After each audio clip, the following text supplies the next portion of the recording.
Hey there guys, Aaron Baker, Springfield, Oregon. Right now, sorry guys, you won't understand this video if you're not reading about it at nosugarcoatednews.com. The links should be provided below. You need to go there to understand this fully before you watch this video. I'm going to go attend a small, you can call it a tea party gathering, a monthly meeting.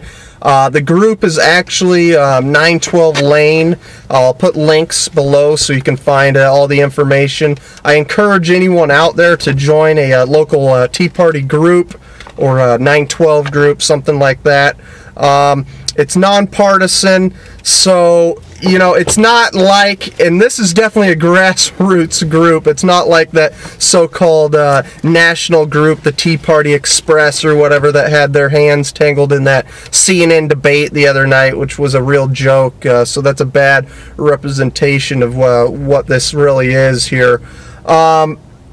But I encourage anyone out there to get involved with a local conservative group like that, whether it is maybe the AFP, the Americans for Prosperity, or whatever. Today, like always at this meeting, they have a speaker, so you can go ask questions, you can learn a lot. Today, it is West Lane County's County Commissioner, Bozievich, and I have some questions for him regarding property rights. Hopefully I get those questions in.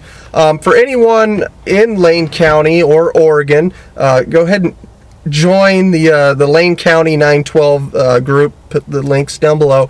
And be aware and vigilant of events happening in the communities and let the group know about it.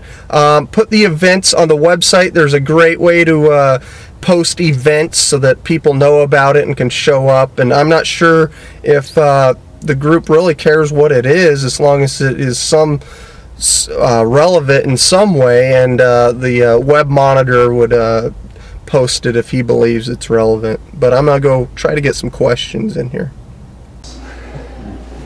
Yeah, I guess you guys have heard about a music festival recently in the news. You know, that was an interesting thing. I'm wearing a shirt about liberty. You think I'd be all about, you know, somebody being able to hold a festival without a lot of permits and stuff like that. You know, and it's on private property, so, you know, why would the county get involved? Well, your private property rights only extend as far as when you threaten somebody else's property rights and safety.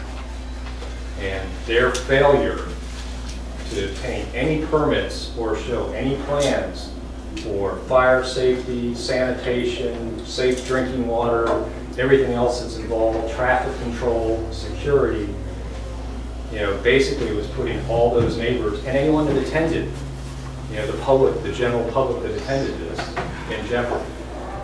And that's why we chose, you know, as late as Wednesday finally to file a suit and close the thing down, because the promoter was lying to us as late as Tuesday night and telling us that he had moved the event out of Lane County. You know, what doesn't get necessarily in the news was the promoter was fined last year almost $6,000 for putting on the event without permits and exceeding the 3,000 person limit. After finding that much, the county kind of felt that, you know, we had a responsibility to educate him and his staff about what it would take to get a permit. So we brought him in and held basically what's called a pre-application conference without charging him any money, and walked him through the entire process of how to get his permits. And he left our building with permit applications in hand. He never came back and applied for those permits.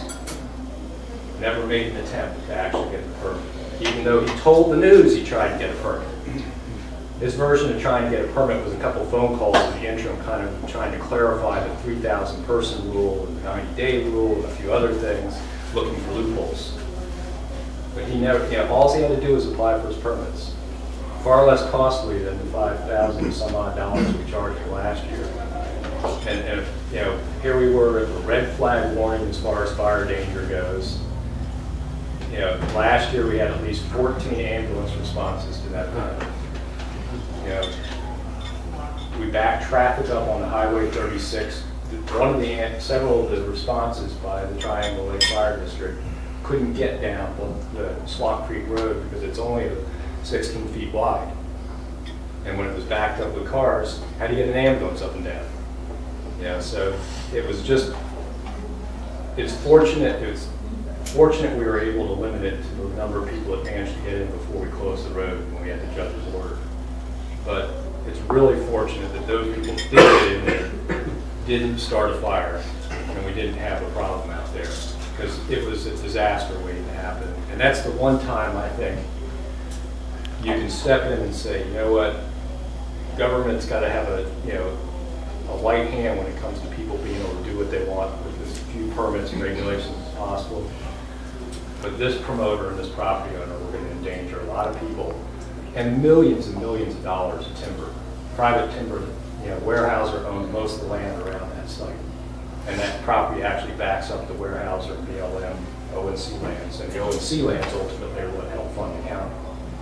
So you know, it was a dangerous situation. Did you have a question real quick? Yeah, I'm just curious, who brought the attention of that event up to the counselors? And actually, it was the residents that live around the property that actually brought it to our attention, because they had apparently heard through the grapevine it was actually happened, got online, did a couple Google searches, and next thing you know, they find a website and several announcements on all the road sites about the event happening, and it identified the Blashley property as where it was going to happen.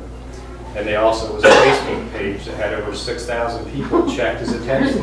okay, so it was the neighbors' concern that brought it to the attention. Yeah, okay. It was definitely the neighbors. It wasn't, you know, Lane County didn't go and say, you know, go out there and investigate. I mean, we knew there had been a previous event, but, you know, we kind of thought there just wasn't going to be an event this year.